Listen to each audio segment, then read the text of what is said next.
Désolée pour la voix un peu enrayée, je suis enrhumée. Nous allons parler aujourd'hui d'un sujet qui me passionne, qui me fascine. C'est la famille toxique, la famille dysfonctionnelle. Qu'est-ce que c'est? Comment savoir si j'ai grandi dans une famille dysfonctionnelle? Comment savoir si j'ai grandi dans une famille toxique? Un petit disclaimer, il y en aura même trois. Si cet épisode est activant pour toi, je t'invite à avoir de la compassion pour toi déjà, c'est OK. Et arrêter l'écoute. C'est OK aussi. Faire des choses qui te sécurisent. Va marcher dans ton jardin, dans la nature, caresse ton chat, prends un bon thé chaud et reprends l'écoute quand tu seras plus posé, sécurisé. Je compte sur toi et je te remercie par avance de respecter ta fenêtre de tolérance et surtout de ne pas tout imposer en une seule fois, si c'est trop activant pour toi, bien entendu. Disclaimer numéro 2. Ici, je parle de toi adulte qui a grandi, qui y aurait éventuellement grandi dans une famille dysfonctionnelle, dans une dynamique familiale dysfonctionnelle ou avec un parent ou des parents toxiques. Donc, merci de garder ça en tête aussi quand tu écouteras ce podcast, si tu es parent toi aussi. Je t'invite au discernement, comme d'habitude. Je t'invite aussi à comprendre que je ne cherche pas à te culpabiliser dans ton rôle de parent, absolument pas. Je ne pense pas que le parent parfait existe, parce que pour moi, la société elle est imparfaite. Les conditions de la société sont à l'opposé de ce qui serait physiologique pour un enfant, mais j'estime que le parent a le devoir et même la responsabilité de travailler sur lui, de se remettre en question et de réparer la relation quand il y a rupture. Et enfin, le dernier disclaimer, avant de plonger dans le vif du sujet, l'objectif de cet épisode n'est pas de blâmer ton parent, tes parents, mais de vous inviter à une prise de conscience. Parce que quand on est sous l'emprise d'un parent toxique, il est possible, et c'est même probable, qu'on s'en rende compte 20 ans, 30 ans, 40 ans plus tard, parfois même encore bien plus tard. L'enfant, quand il a grandi dans un environnement toxique, dans un environnement qui est malsain, dans un environnement qui est dysfonctionnel, il se doute pas qu'il y a autre chose ailleurs. Il ne s'imagine pas que des parents aimants existent, qu'il est possible de dire je t'aime à son enfant. Il s'imagine pas ça parce que lui, sa norme, ça n'a pas été le cas. C'est d'autant plus dur de comprendre qu'on a grandi dans une famille dysfonctionnelle et les conséquences néfastes que cela peut avoir si tout apparaît OK de l'extérieur et si tu es invalidé de l'extérieur. Et ça, c'est un cas de figure qui arrive très fréquemment. Les apparences peuvent être trompeuses et l'enfant ne se remet pas en question. Il ne remet pas en question sa vie, il ne remet pas en question l'attitude de ses parents, d'autant plus si de l'extérieur tout va bien et que les personnes à l'extérieur invalident la souffrance de l'enfant ou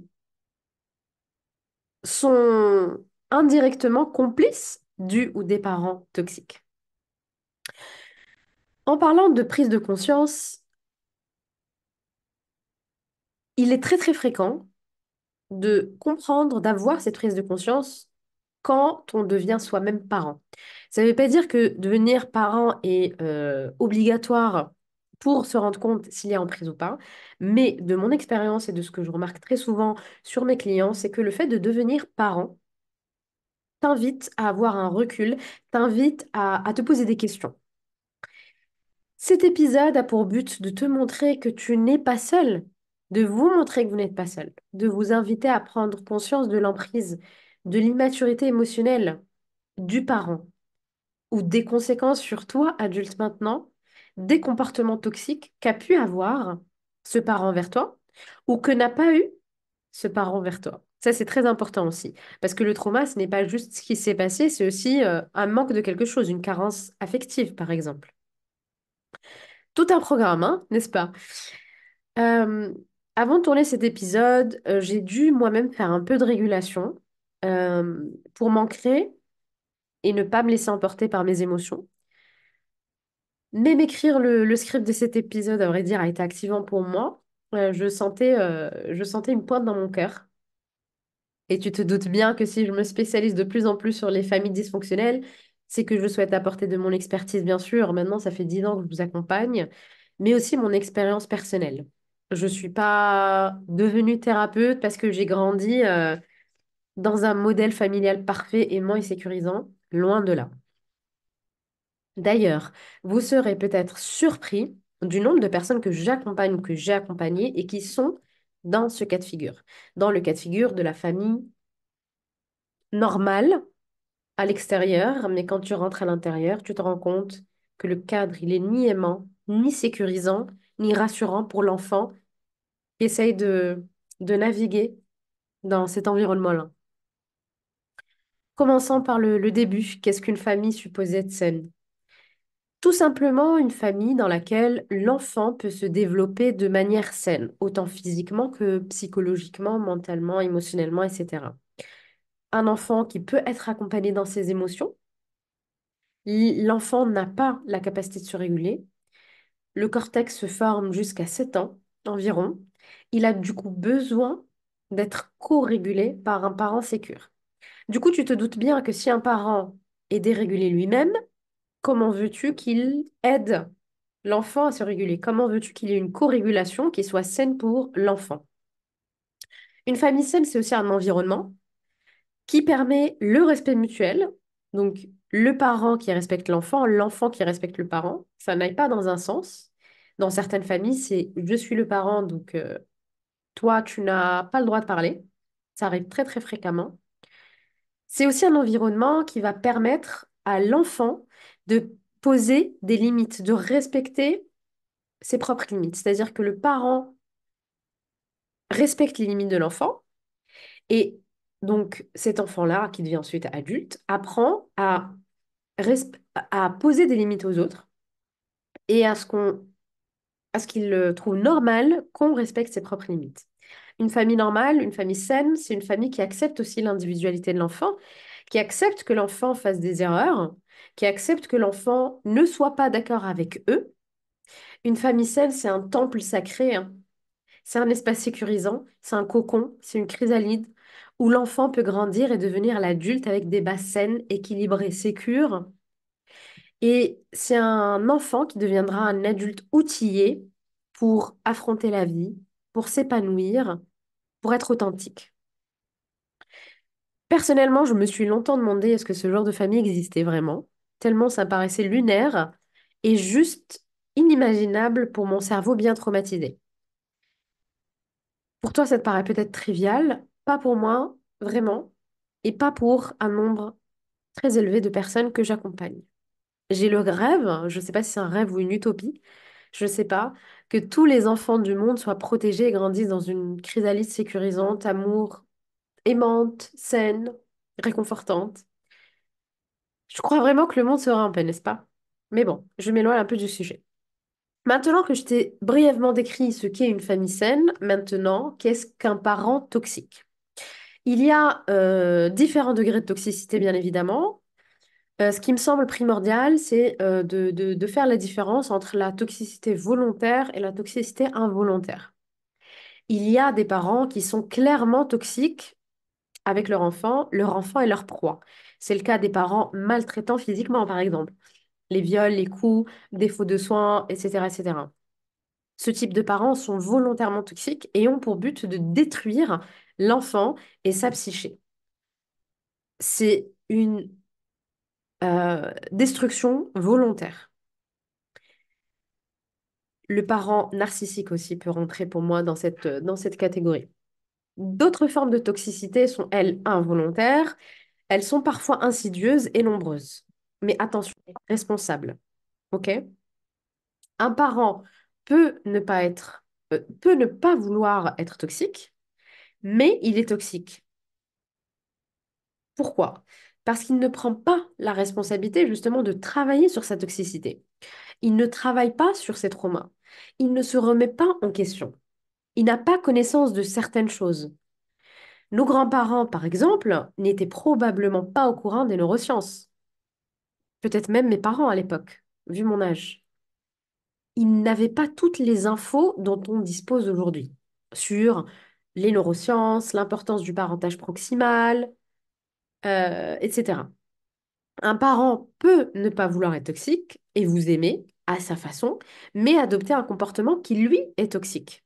Donc pour vous, adultes, c'est la même chose. Le résultat est identique. OK? Même si la façon de vous reconstruire, de faire le deuil, de mettre des limites physiques ou pas, dépend du degré de toxicité du parent. Donc effectivement, on ne va pas accompagner une personne qui a eu un parent qui l'a violé à répétition toute son enfance avec une personne qui a eu un parent émotionnellement immature. Il y a des degrés, voilà, il y a peut-être des particularités, il y a des choses. Euh, le thérapeute a besoin d'approches peut-être différentes. Voilà, il s'adapte en tout cas au type de toxicité qu'il a en face. Un parent pervers narcissique, par exemple, aura beaucoup plus de mal à accepter la mise en place de limites saines versus le parent qui juste ne se rendait pas compte de son comportement nocif, qui ne savait même pas que son enfant souffrait parce que l'enfant n'en parlait pas, et qui accepte du coup de se remettre en question, de vous écouter et d'accueillir vos émotions. Donc, il y a vraiment différents cas de figure, et comme je dis tout le temps, ça va dans les deux sens. Donc, on peut pas... on pose nos limites, mais il y a besoin aussi que l'autre en face respecte la limite que nous, on a posée. Si en face de nous, on n'a pas un parent qui respecte les limites, ben là, effectivement, le comportement sera différent. Et la guérison, le chemin de guérison sera différent. Les deuils aussi. Je vais te lister un certain nombre de comportements qui font qu'un parent peut être toxique. Bien entendu, ce que je vais te lister est le fruit de mon expérience personnelle et professionnelle depuis bientôt 10 ans maintenant. Et il se peut que ton cas de figure ne soit pas inclus dans la liste. Donc, si c'est ton cas, n'hésite pas à m'en faire part. Donc, si tu penses avoir grandi avec une famille dysfonctionnelle avec je liste personne, n'hésite pas à m'en faire part pour remettre à jour mes informations déjà et pour échanger avec toi si tu souhaites te faire accompagner, par exemple. Pas de gaslighting de ma part, ce n'est pas du tout le but et ce n'est pas du tout parce que ton cas n'est pas cité que ta souffrance n'est pas valide, valable ou légitime. Ok? Rappelle-toi de ça. Je ferai un épisode sur le gaslighting parce que c'est très important. Qu'est-ce donc un parent toxique? C'est un parent qui est dominant. Donc là, je vous liste les différents cas de figure, hein. C'est un parent qui peut être dominant, qui prend le dessus sur l'enfant, qui, sous prétexte qu'il t'a donné la vie, peut faire ce qu'il veut de toi. Donc il y a un rapport de force qui parfois est absolument clair, parfois il est insidieux, mais il te montre quand même qu'il a le pouvoir sur toi de différentes manières et tu te sens tout petit face à lui. Tu pourrais ressentir d'ailleurs beaucoup de colère et d'injustice vis-à-vis de ce parent-là. Une autre forme de toxicité que je vois très fréquemment, c'est les parents émotionnellement indisponibles, démissionnaires ou émotionnellement immatures. Un parent immature émotionnellement, ça veut dire un parent qui ne prend pas ses responsabilités, qui ne sait pas exprimer ses émotions, et du coup, ben, forcément, il ne va pas être en capacité d'accueillir tes émotions. En général, tu es parentifié plus, et les limites ne sont absolument pas respectées. La maturité émotionnelle permet aux parents de ne plus se focaliser sur eux-mêmes, mais sur la façon dont leurs réactions, leur comportement et leur expression émotionnelle affectent leur enfant, donc t'affectent toi ou t'ont affecté. En gros, ces parents-là, donc les parents immatures émotionnellement, sont dans la réactivité émotionnelle. Coucou l'hypervigilance plus tard, hein. L'indisponibilité émotionnelle, ils sont distants, ils sont désintéressés, ils sont indifférents aux expériences, aux émotions, aux pensées d'autres personnes, de leur enfant, en l'occurrence de son enfant, et manque d'empathie aussi. Donc le parent n'arrive pas à s'identifier à ce que peut ressentir l'enfant. Je ferai un épisode quand même spécial sur l'immaturité émotionnelle, sur les parents immatures émotionnellement, parce que plus de 50% de mes clients sont dans ce cas de figure et la plupart du temps, ils ne s'en rendent pas compte, ils ne comprennent pas pourquoi ils souffrent autant, parce que leurs parents ne sont pas méchants. Donc j'ai souvent ce truc de, mais mes parents, ils sont pas méchants. Non, mais ils sont immatures émotionnellement.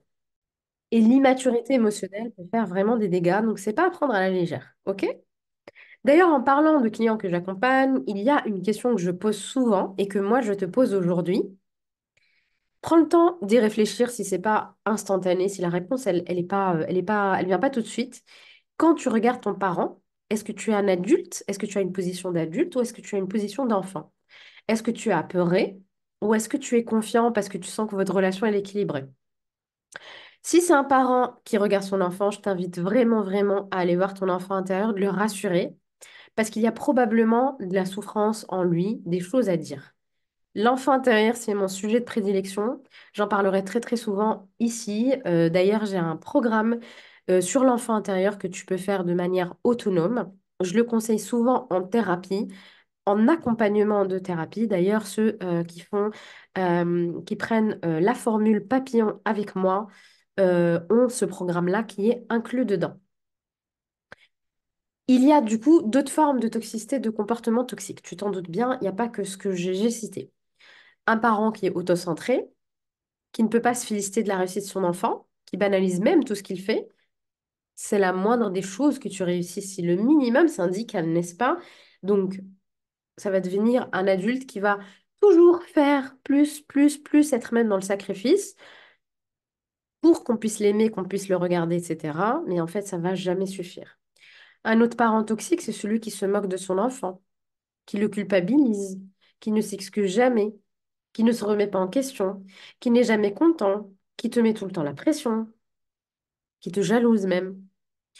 Le parent avec lequel tu ne peux juste pas être toi-même en fait. Tu n'as pas le droit de dire ce que tu penses, tu n'as pas le droit à l'erreur, tu te demandes même parfois si tu as le droit d'exister. Et si vous saviez le nombre de clients que j'accompagne qui ne s'autorisent même pas d'exister.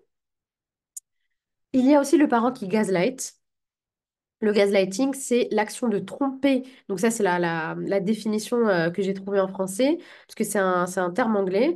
C'est l'action de tromper une personne de telle sorte qu'elle-même, que la personne même doute de sa propre mémoire, de sa perception de la réalité, de sa santé mentale, etc. En gros, c'est la personne qui est fautive. Elle va te manipuler ou utiliser de la manipulation de manière générale pour remettre en question tes propos, invalider tes ressentis et te faire même douter. Tu vas même te demander, attends, est-ce que vraiment j'ai senti que la personne en face de moi, elle m'a maltraité? Mais c'est vrai ou parce que j'ai l'impression que c'est moi le fou dans l'histoire? J'y ai consacré un épisode parce que c'est une technique qui est très très souvent utilisée. J'ai envie de dire très souvent, même utilisé tout le temps chez le parent toxique, et qui peut rendre complètement dingue à valider la souffrance de l'individu.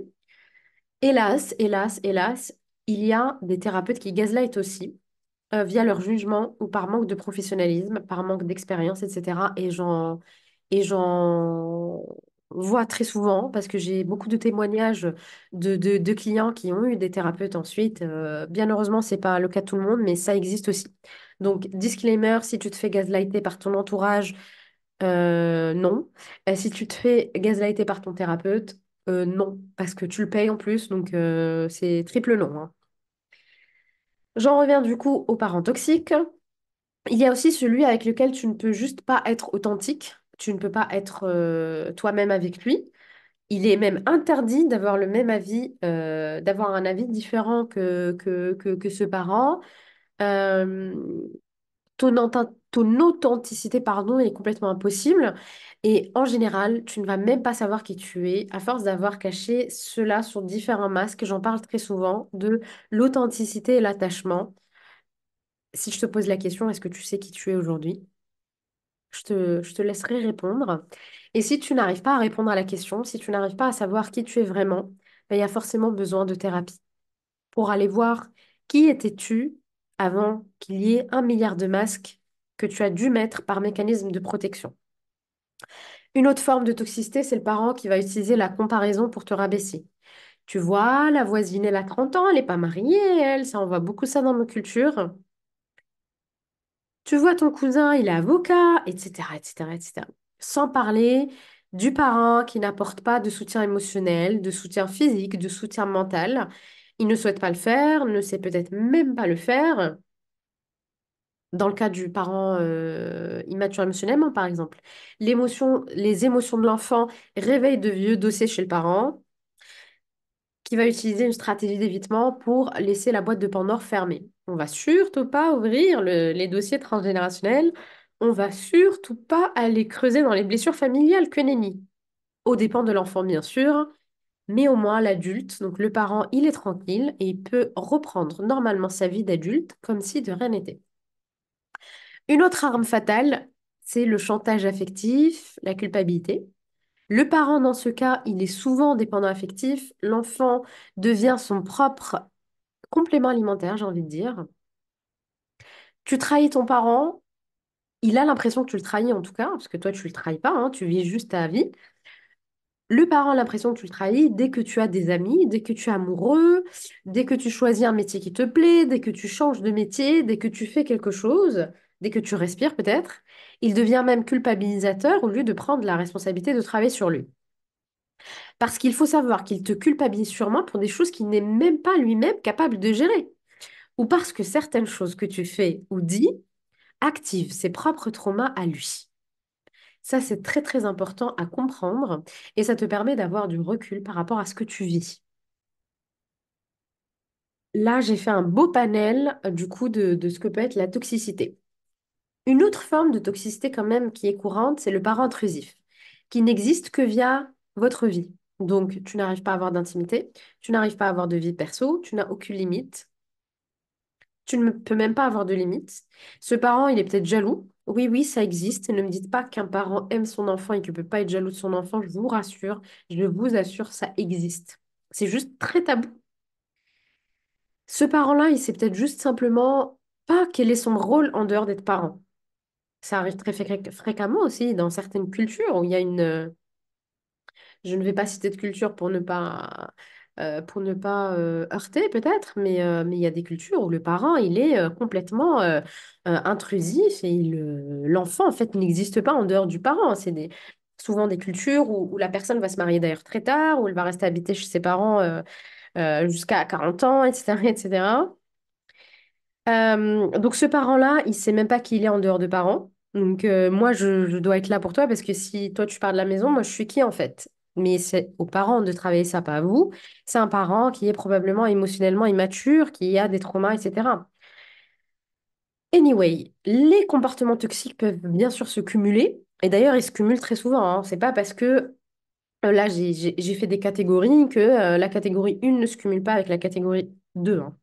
Quand tu parles de ton parent ou quand juste je t'évoque le terme parent, famille, que je t'évoque papa, maman, la normalité voudrait que tu aies un sourire béat aux lèvres et que tu dises oh, quel bonheur. Un sentiment profond d'amour, je les aime, je les respecte, c'est ma sécurité. Mais parfois, évoquer ce terme peut provoquer de la tristesse, de la douleur, de la colère, même de la détresse émotionnelle. Si c'est ton cas, j'en suis sincèrement désolée. Si c'est ton cas, peut-être que ton parent était toxique. Peut-être que l'environnement dans lequel tu as grandi était dysfonctionnel. Il était malsain, il était toxique. Peut-être que c'est votre relation à tous les deux qui était toxique. Un terrain qui est malsain pour le développement de l'enfant va à terme engendrer des dysfonctionnements, des symptômes, des mécanismes de survie, des choses qui handicapent au quotidien, comme l'hypervigilance, l'anxiété. Et bien sûr, c'est un terrain propice au trauma. Tu t'en doutes bien. Quand tu grandis avec un parent toxique, tu développes des carences affectives, des déséquilibres de l'attachement. L'attachement n'étant pas sécure, hein. Je parlerai sans doute un peu plus de l'attachement en rapport avec l'environnement dans lequel tu as grandi. Les manifestations de ce manque affectif, de ces manques de carences émotionnelles, affectives, etc., peuvent être nombreuses une fois adulte. Ça peut se manifester d'un milliard de manières, peur du rejet, people pleasing, quand tu fais plaisir à tout le monde, ne pas savoir dire non, ne pas mettre de limites, syndrome de l'imposteur, manque d'estime de soi, ne pas réussir à demander de l'aide, ne faire confiance à personne, s'isoler, ne pas être dans l'engagement social, etc., etc. Les symptômes peuvent être vraiment, vraiment nombreux. Il y a évidemment différentes manières aussi d'avoir une relation toxique avec son parent ou sa figure d'attachement. Et la toxicité peut continuer même si toi-même, tu es devenu adulte. Tu peux être sous l'emprise d'un parent. L'humiliation, le chantage affectif peuvent carrément continuer même à l'âge adulte, et c'est ce qui arrive très fréquemment d'ailleurs. Des fois, l'emprise continue même après le décès du parent. Ça peut te paraître fou, ça peut te paraître complètement irréel. J'ai eu le cas en séance de nombreuses fois. Et c'est peut-être compliqué parce qu'il y a à la fois, il y a plusieurs deuils à la fois, il y a vraiment le parent qui n'existe même plus. Donc comment je vais oser aller vers et penser que ce parent-là était toxique pour moi? C'est pas évident. L'emprise, elle peut continuer aussi quand tu deviens parent, hein, et d'ailleurs, la toxicité, elle peut continuer avec tes propres enfants, donc avec les petits-enfants. Et parfois, c'est en voyant même que tu te rends compte de la toxicité de ton parent envers ton propre parent, que tu vois ça d'un point de vue extérieur, que tu arrives à prendre du recul et que tu décides de dire stop. Comment savoir est-ce que tu as eu un parent toxique? Ben, est-ce que tu ressens de l'appréhension à le voir, lui parler? Quand tu reçois un coup de fil, est-ce que ton cœur il commence à battre la chamade ou est-ce que tu es heureuse de partager, de communiquer avec ton parent? Est-ce que tu te forces à lui parler? Est-ce que tu te forces à partir le voir?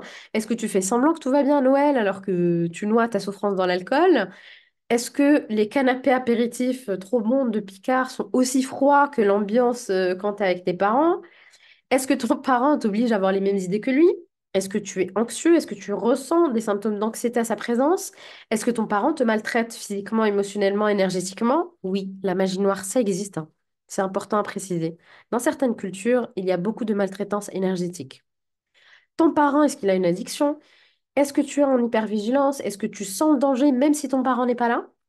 C'est comme si tu avais une épée de Damoclès sur la tête. Est-ce que tu as l'impression de toujours marcher sur un champ miné, sur des œufs en parlant de ton parent de manière générale? Est-ce que tu t'inquiètes souvent de la manière dont va réagir ton ou tes parents quand tu prends une décision, quand tu leur annonces une grossesse, un changement dans ta vie? Est-ce que tu te tues à la tâche au quotidien pour satisfaire ces parents-là, mais que rien n'est suffisant pour eux? La liste est tellement longue, je pourrais continuer comme ça des heures, malheureusement. Mais je crois que tu as saisi un peu ce que je veux dire et je pense que tu sauras reconnaître la toxicité ou en tout cas commencer à questionner certains comportements de tes parents ou certains qui soient volontaires ou non, conscients ou non, et remettre en question l'environnement peut-être dans lequel tu as grandi. Je veux terminer cet épisode de podcast qui me semble fondamental sur ça. Tu n'as pas à réparer ton parent, s'il te plaît. Tu n'as pas la responsabilité de sauver ton parent. Tu n'es pas responsable de leur bonheur, tu n'es pas responsable de leur vie, tu n'es pas responsable de leur souffrance, tu n'es pas le parent de ton parent. Je sais que dans beaucoup de cas, il y a de la parentification plus plus. Souvent, on me dit, je suis la mère de ma mère, je suis le père, je suis la mère de mon père, etc. Mais aujourd'hui, il y a besoin que tu reconnaisses ton rôle d'enfant. Tu n'es qu'un enfant. Tu peux avoir beaucoup de compassion et d'empathie pour leurs souffrances. Tu peux être présent pour eux maintenant que tu es adulte, c'est une chose. Tu peux avoir de l'empathie pour leur vécu, pour leurs traumas, s'ils ont connu des traumas par exemple. Mais tu n'as pas à prendre la place du parent. C'est très important. La responsabilité d'aller mieux, de guérir, elle leur appartient, comme la responsabilité de guérir t'appartient aujourd'hui. C'est à ton parent de répondre à tes besoins enfants. Que ces besoins soient physiques comme te nourrir, t'emmener chez le médecin, etc. Mais il y a également des besoins émotionnels. C'est à ton parent de le faire, hein. Aujourd'hui, peut-être que l'enfant à l'intérieur de toi a toujours ses besoins. Et si tu souffres encore, c'est que c'est sûr que l'enfant à l'intérieur de toi, il a toujours ses besoins. Il a encore probablement ce besoin de sécurité. Et c'est à toi de lui fournir ça. Ça s'appelle se reparenter. Et j'en ferai un épisode à part. Et on apprend à se reparenter dans mon programme sur l'enfant intérieur. Une fois qu'on a fait un bilan de son enfance, on se sécurise et on se reparente. Je ne sais pas si c'est français, on se reparente, mais tu as compris. On devient son propre parent aimant. Je terminerai sur l'importance pour moi de te rappeler que la prise de conscience est nécessaire. La prise de conscience, elle est fondamentale. C'est obligatoire pour qu'un travail de guérison commence. Mais ça ne veut pas forcément dire que tu dois couper les ponts avec les parents, que tu dois les blâmer, les insulter. Si c'est nécessaire, tu coupes les ponts. Mais ce n'est pas ça que je t'invite à faire forcément. Il y a besoin de faire ce qui te semble le plus juste. Parfois, tu n'as pas d'autre solution que de rompre. Parfois, il y a d'autres solutions. Il y a besoin de faire du coup ce qui est le plus juste pour toi, ce qui est Néanmoins, fondamental et même non négociable, c'est de te faire accompagner par des personnes qui ne reproduisent pas le schéma toxique de tes parents. Donc, des thérapeutes qui ne te jugeront pas, qui ne minimiseront pas ton ressenti, qui sauront t'offrir un espace sécurisant, un espace safe pour que tu puisses avancer et aller mieux. Je serais bien entendu très honorée d'être cette thérapeute pour toi. Je suis formée au trauma, à la sophrologie, naturopathie, EFT et tant d'autres choses. Et je t'expliquerai dans le prochain épisode comment, d'ailleurs, je peux t'accompagner de manière très, très concrète. J'espère que cet épisode t'aura plu. N'hésite pas à me poser des questions sur Instagram ou par mail via mon site. Tu trouveras toutes les informations en barre d'infos. N'hésite pas aussi à partager ce podcast autour de toi pour qu'il impacte un maximum de personnes. Et si tu peux me laisser une note, ça m'aidera à faire connaître ce podcast et à répandre le parfum de la guérison. C'est mon objectif. À très bientôt pour un nouvel épisode.